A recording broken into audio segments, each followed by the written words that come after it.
What's good? What's good, everybody? Welcome back to another episode of The Urban Platform Speaks.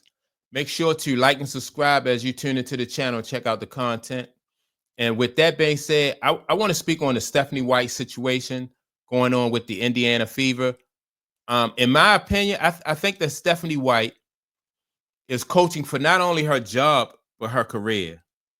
Now, I say that because she's coaching for her career. I say because when you have two players, Caitlin Clark Caitlin Clark and Kelsey Mitchell, who are as dynamic as these two are, and you still can't win. I think moving forward, that's not really going to work out to her benefit. Like moving forward in her coaching career, I think that if she's not able to right this ship in Indiana, I think that that won't look good. It definitely won't look good. And to back up my point, I want to go to Jason Whitlock. Jason Whitlock on his show was talking to John the Liquidator, and I'm not sure who else was on there, but he was explaining like how basically Stephanie White is playing with house money. Like I said, because of the situation she's in with these two very good basketball players. So what I'm gonna do is I'm gonna play the audio, and then I'm gonna come back and react to what Jason has to say about Stephanie White. Because if they had lost to Connecticut, I'm telling her job's on the line. They missed the playoffs. Her job's on the line. It's not going, well, Caitlin was injured and now Sophie's injured. No, her job. And so they did save her job. Okay. So last game, Kelsey Mitchell, did she save her job? I think she did. I think, and I think Stephanie White even got emotional in the locker room after the situation. So I kind of think she did because that would have been their third straight loss, right? And to three teams, they lost to the Dallas Wings, then they lost to the Mystics, and then if they had a loss to Connecticut, like those are three teams that are like at the middle towards the bottom of the league. The Mystics are the only one that's close to the middle, but the other two teams at the bottom of the league. And so those are three games that you need it because now you get ready to get into like the thick of your season, and you're fighting for to stay playoff relevant. So yeah, that game was very important. They in my opinion, Indiana should have been 3-0 in that stretch. This last three games, they should have been 3-0, but some questionable decisions by Stephanie White just caused the team just to slide downhill. And so they had to go into overtime to beat Connecticut, but they did beat them. So let me get back to some more of Jason's comments. I do think there's a way she gets put up out of there.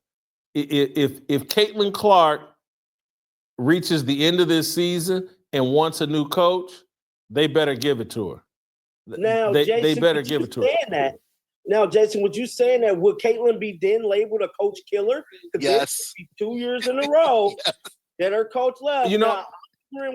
Oh, hold on. I remember a coach killer. His name was Michael Jordan, and he killed a bunch of coaches before he ever got to Phil Jackson. Not Mike. Not in 3 years. Michael. Not 3 years, Jason. Let me double check you on that. He had 3 and 7 years. Let me double check you on that. Look, if it doesn't work, I think, in my opinion, I think LeBron James was more of a coach killer than Michael Jordan. Michael Jordan had he had three coaches. I don't remember the first coach, but I do remember Doug Collins and Phil Jackson, but he had another coach too. Magic Johnson, he had a coach, I think it was Paul Westphal before Pat Riley got there. I'm trying to think. Larry Bird had I don't know who was the coach when Larry Bird first got there, but then he got KC Jones came in. But Magic, I don't consider Larry Bird a coach killer though.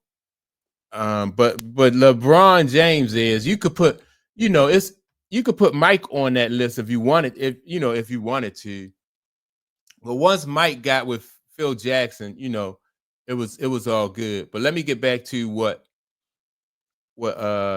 Jason Whitlock is saying here.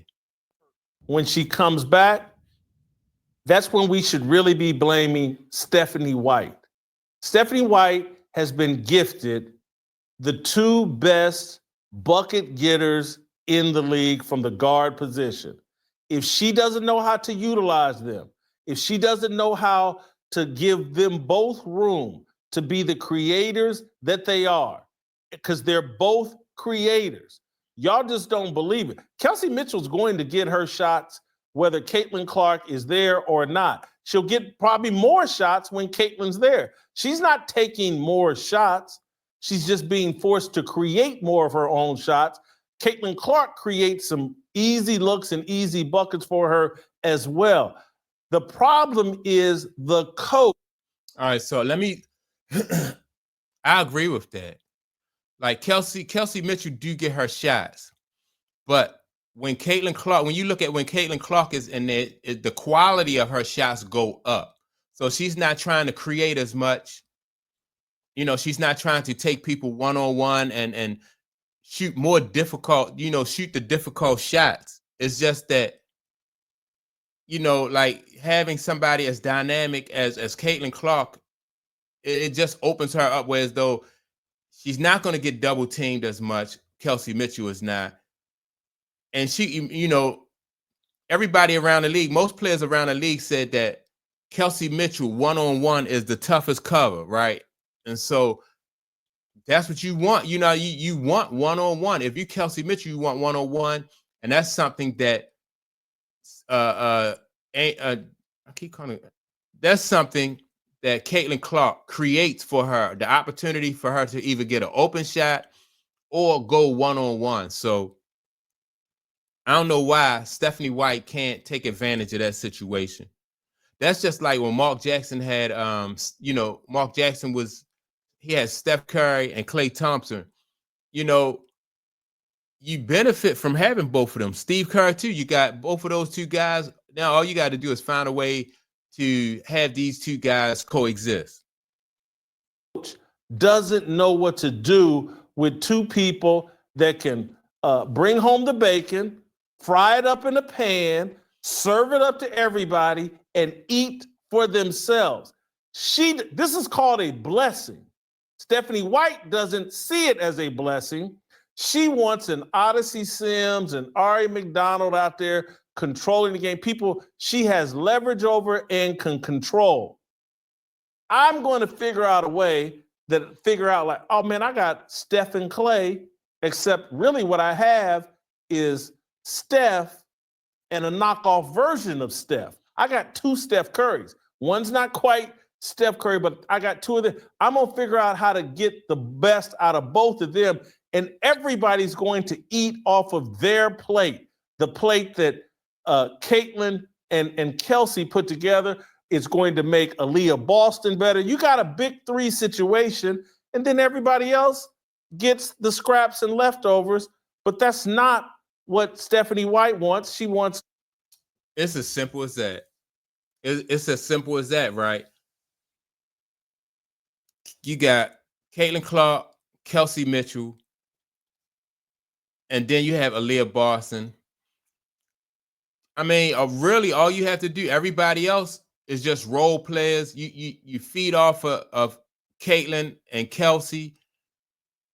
It's just that simple, I definitely agree with Jason Whitlock on that situation. I don't understand why Stephanie White just makes it so difficult. When the answer is right there, just feed off of. You can't, if you double team Caitlin, then Kelsey gonna take off. If you double team Kelsey, then Caitlin is gonna take off. So you gotta play both of these players straight up. Then on top of that in certain situations, people are going to try to help out off of either one of these, Kelsey or Caitlin. Now you have Aaliyah Boston, who's, in my opinion, I think she's a very good low post player, and she can step away from the basket and hit the mid range. But Stephanie White is definitely on the hot seat because she's making this so difficult.